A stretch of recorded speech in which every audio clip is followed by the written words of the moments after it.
Very warm welcome to Amishakil 5858. I am Amir Shackle.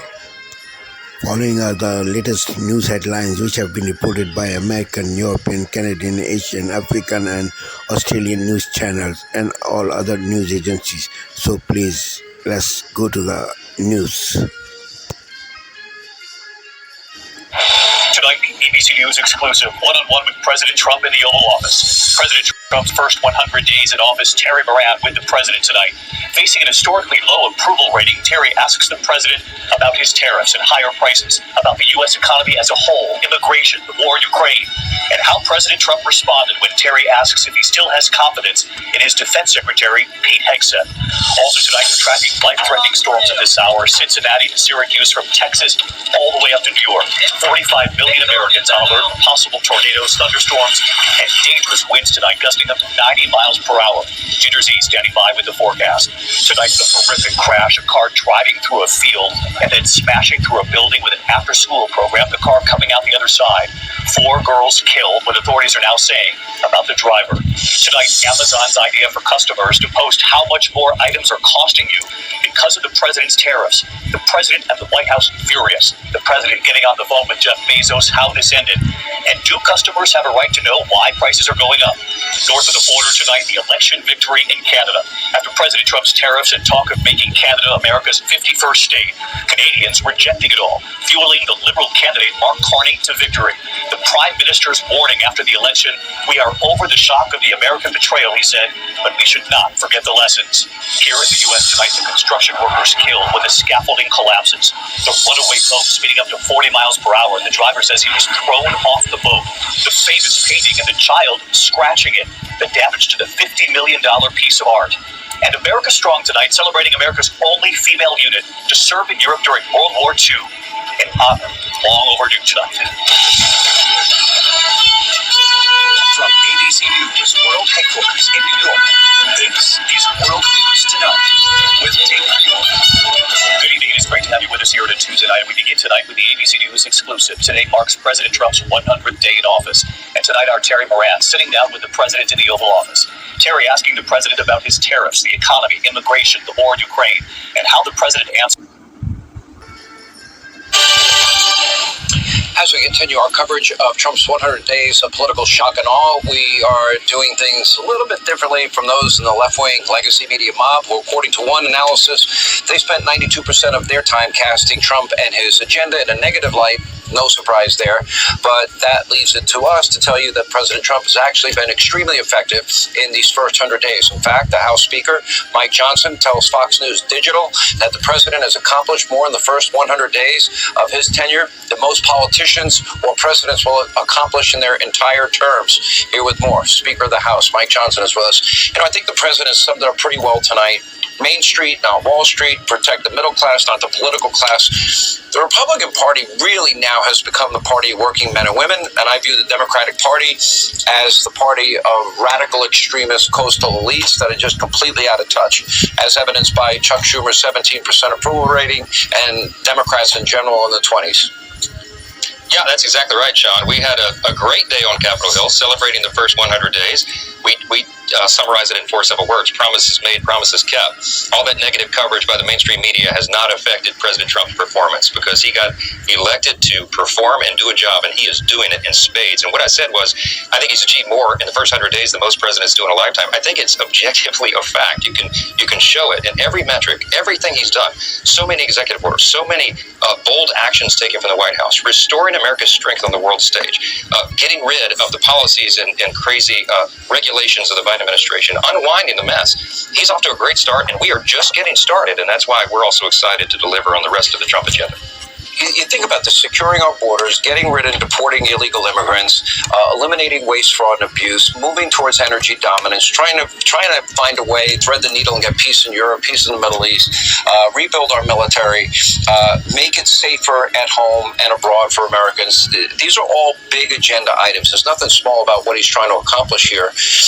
Now the issue, we were just talking to the majority leader, where do you stand on this bill? This one big, beautiful bill.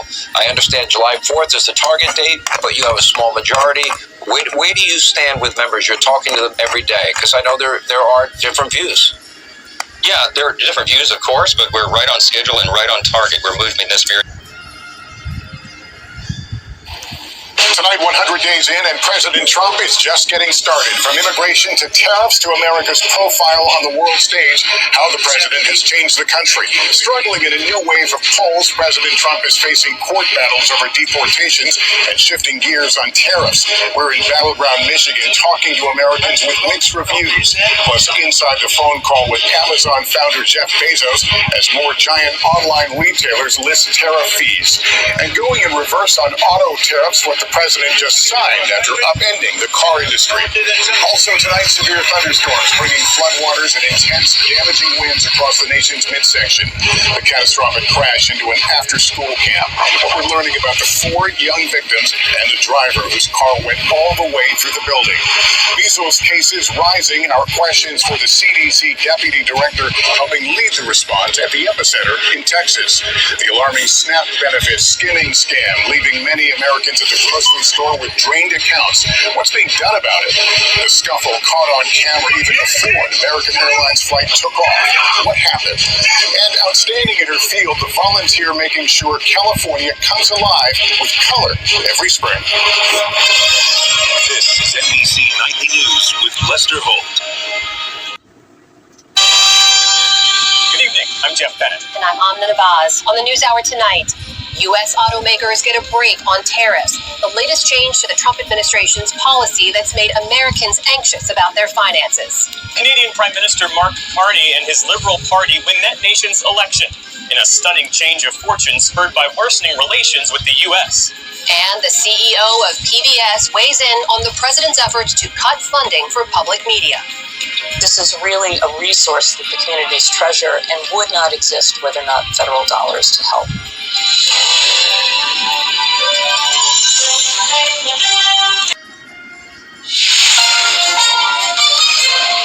On this Tuesday night, another victory for the Liberals. Mark Carney's path to a minority government and his promise to those who didn't vote Liberal. I will always do my best to represent everyone who calls Canada. Plus, who could hold the balance of power? And conservative complications. The party gains seats, but the leader loses his riding. It will be an honor to continue to fight for you. What it means for him and the party. Orange crushed. The NDP loses more than its official party status. That I'll be stepping down as party leader. Plus, Western alienation and frustration. I'm disappointed. I thought the Conservatives were going to win. The hopes this Liberal government can reset relations with the prairies.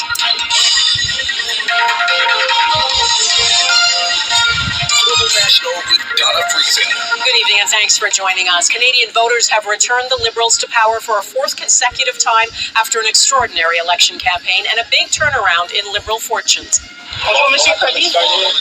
Prime Minister Mark Carney, who had never been elected until now, went straight to work. His office says Carney spoke with President Trump today, who congratulated him.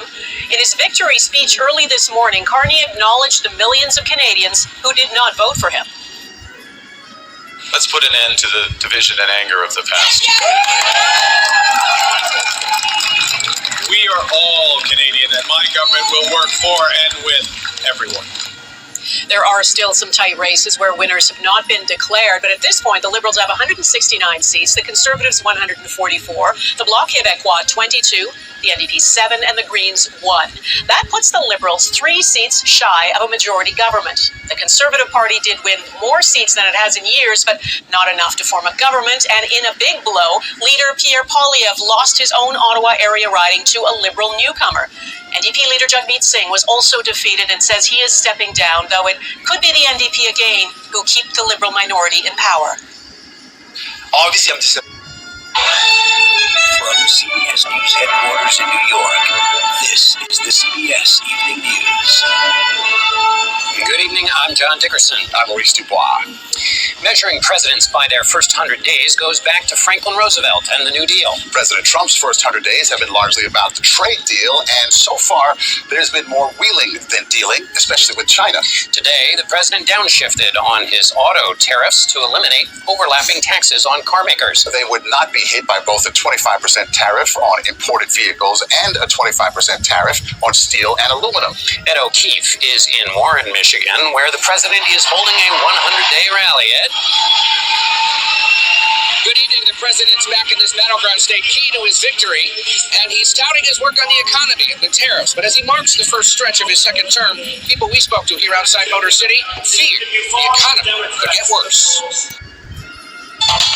Welcome to Democracy Now!, democracynow.org, the War and Peace Report. I'm Amy Goodman. Israeli airstrikes across the Gaza Strip have killed at least 13 Palestinians today, one day after Israeli attacks killed 48 others, including 5 children killed on a Gaza City street in an Israeli drone strike. Separately, 4 Palestinians were killed, 3 of them children, when Israel bombed a tent camp for displaced people near Khan Yunis. It's the latest attack by Israel on an area its military had designated as a so-called safe zone. Israel's unrelenting assault continued as Palestinian officials say Israel's total siege of Gaza has led to over 65,000 cases of acute malnutrition in children. This is Khan Yunis resident Basma Sheikh Khalil. We call on the International Court of Justice to help in opening the crossings because the people are starving.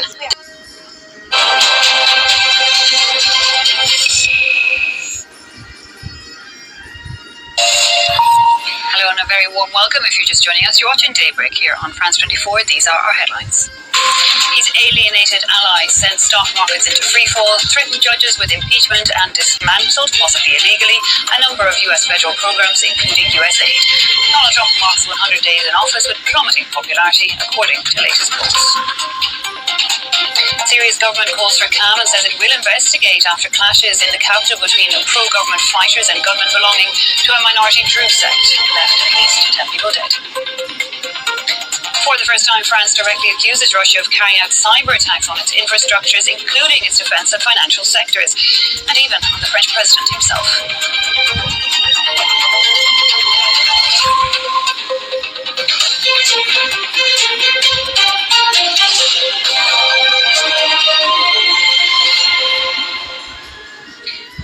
He's alienated his allies, sent stock markets tumbling, publicly admired dictators from Vladimir Putin to El Salvador's Nayib Bukele.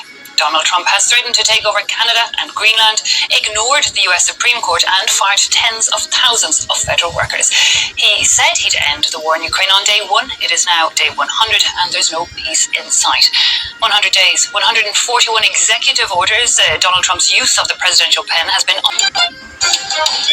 This is Asia Now. It's 12 p.m. in Singapore and Hong Kong, 9:30 in New Delhi, and 11 o'clock in Jakarta. I'm Rani Samtani. At this hour, Indian Prime Minister Narendra Modi said to have declared complete operational freedom to the armed forces. The country seeks to respond to the terror attack in Kashmir, which it blames on Pakistan. Islamabad cites credible intelligence of New Delhi planning an imminent military strike within the next 24 to 36 hours. U.S. President Donald Trump hails his achievements as he marks 100 days in office. That's despite a raft of opinion polls showing more Americans disapproving of his performance.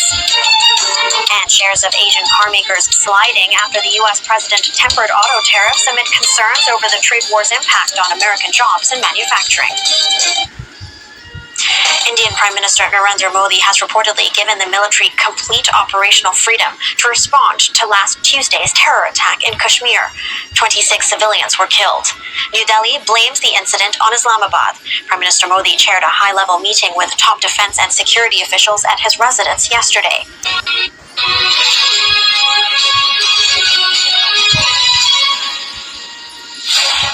Good morning, it's 6 o'clock. On today's show, RAF typhoons hit Houthi rebels in Yemen. Plus, Tony Blair warns the government that the push for net zero is irrational and doomed to fail. It's great to have your company. It's Wednesday, the 30th of April. Coming your way, Royal Air Force typhoons strike Houthi rebels to defend shipping in the Red Sea. As Murray said, former Prime Minister Tony Blair warns that climate challenge debate has become divided with irrationality and hysteria. Sky's Yusfa El-Bagir goes back to her family home in Khartoum to find it looted and ransacked after 2 years of war. That's my university certificate. It's just another piece of rubbish, I guess. Scotland Yemen's only oil refinery shuts after 100 years of operation. The Australian woman accused of killing her in-laws with deadly mushrooms in a beef Wellington goes on trial. And in sport, Arsenal suffer a narrow 1-0 defeat in their first leg of their Champions League semi-final tie.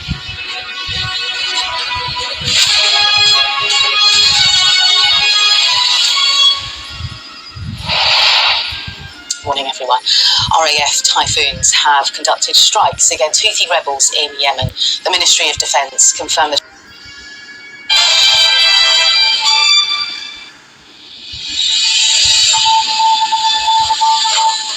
Today, core inflation now within the Reserve Bank's target range, with cost of living dominating the election campaign.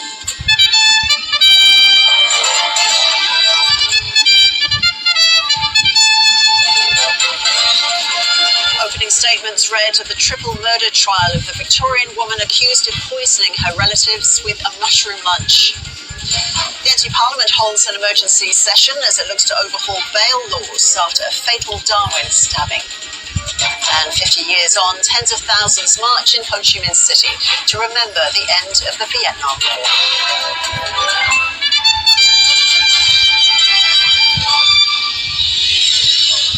Hello, welcome to ABC News. I'm Ros Childs. The latest inflation numbers are out. They show the headline rate remaining steady, but the Reserve Bank's preferred measure of consumer prices has fallen to within their target range for the first time in more than 3 years.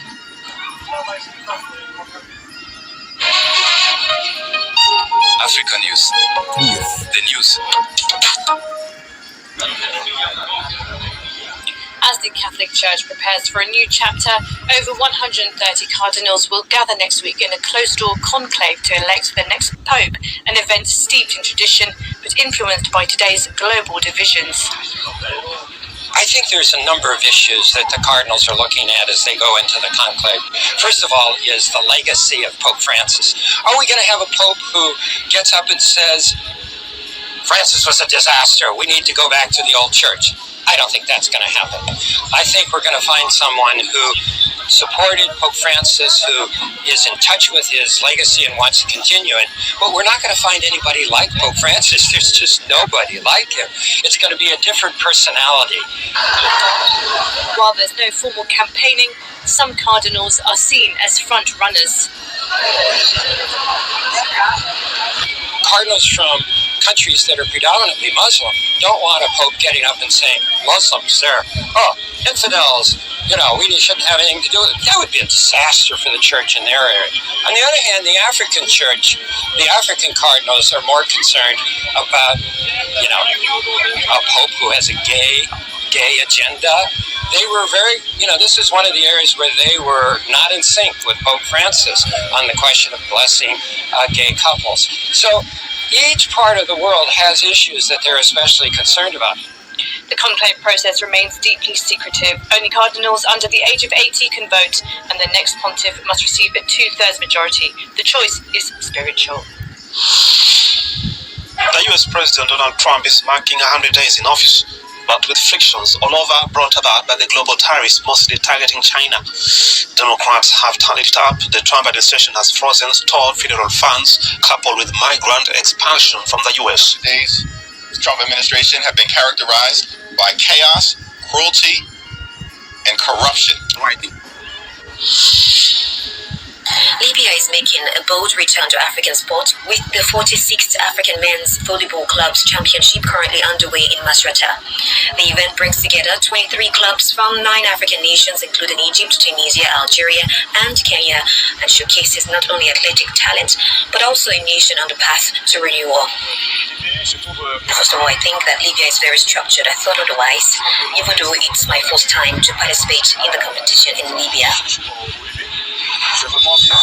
And speaking of the organization, I think that for their first one.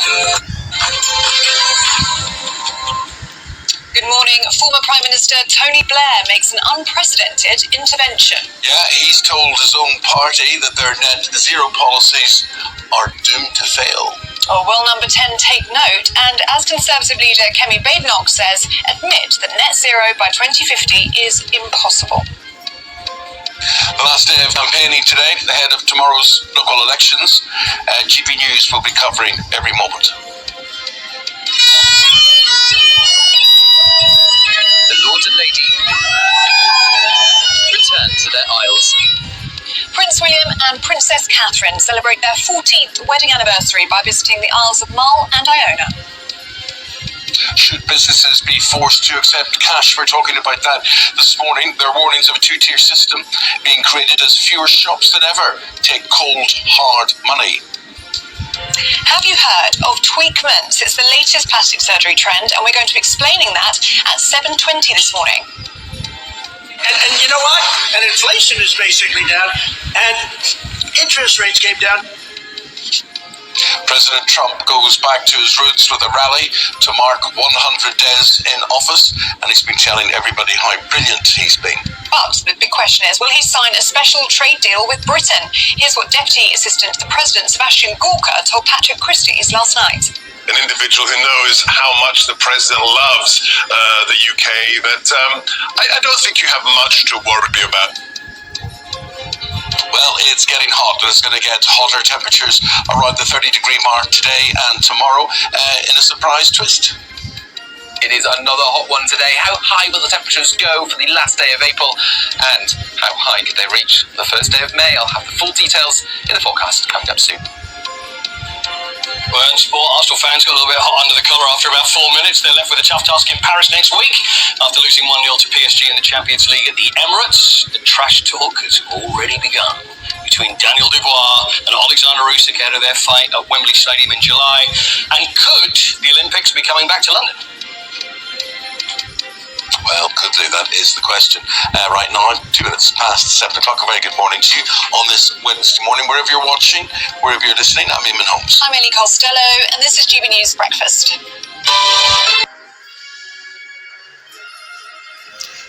Thank you very much for giving time to Amir Shekel 5858. I am Amir Shekel. Have a good life. Bye-bye.